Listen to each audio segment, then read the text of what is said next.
Alright, let's go! For today's video, kakain tayo ng napakasarap, napakataba, napaka-juicy na talaba. Oyster sa English, tiram sa Ilocano. Una sa lahat, first of all, bumili nga tayo ng fresh na seafoods dito kay Ate Freda na napakabait na suki natin. Yan sinampulan pa nga niya tayo. Pagka-uwi, syempre hinugasan at brinash ko na yung talaba at ready ko yung mga gagamitin nating sausawan. Tignan nyo yung mga talaba kasing laki na nung kamay ko.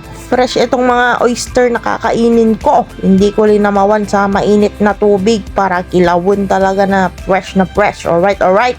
Nabuksan ko na nga. Grabe, ang tagal kong nabuksan to. Napakalaki ng laman. Paloob pa yan sa shell niya, mga kapulutan. Naglagay na ako dyan ng kalamansi na may suka at sibuyas. Yun ang magpapasarap dyan, mga kapulutan, yung maraming sibuyas. Sinultop ko na yung sabaw niya. Bakay, naggalsam, nagimas. Grabe ang taba nitong talaba. Kaya kung may mga talaba dyan sa lugar nyo, bumili na kayo kasi pag nagsimula na yung tag-ulan, wala nang lasa yung mga tiram dyan. Nag-juicy, mga kapulutan. Solid, sabay sa 2x2 to. Natatakam ka na ba? Bumili ka na. Napakasarap. Iwas-iwas lang sa may mga high blood. Kasi nakaka-high blood daw to pag nasobrahan. Quality boy. 150 pesos nga isang limon ng ganito sa lugar namin. Diyan sa lugar niya, mga kapulutan, magkano isang limon ng talaba? Pa-comment naman. Second oyster, bubuksan na natin, mga kapulutan. Mas maliit yung shell nito pero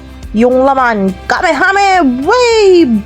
Grabe boy, mas malaki yung laman, na-occupy niya yung buong shell. Sa mga Ilocano, ang tawag dito na bagas nga tiram. Susubukan naman natin lagyan ng chili garlic oil para sa konting sipa ng anghang. Yan mga kapulutan, solid yan, lagyan ng chili garlic oil. Then hahaluan pa natin ng sibuyas na may suka at kalamansi. Grabe yan, nakakatakam. Habang ine-edit ko ulit to, gusto ko na naman bumili ng talaba sa palengke at ma-mood trip na naman tayo. Eto na, titikman na natin, mga kapulutan. I-scoop ko lang, grabe yung laman niya. Kinukutsara ko hanggang sa loob-loob kasi sobrang laki, sobrang juicy pa. Yun sinultop ko na nga, ang sarap.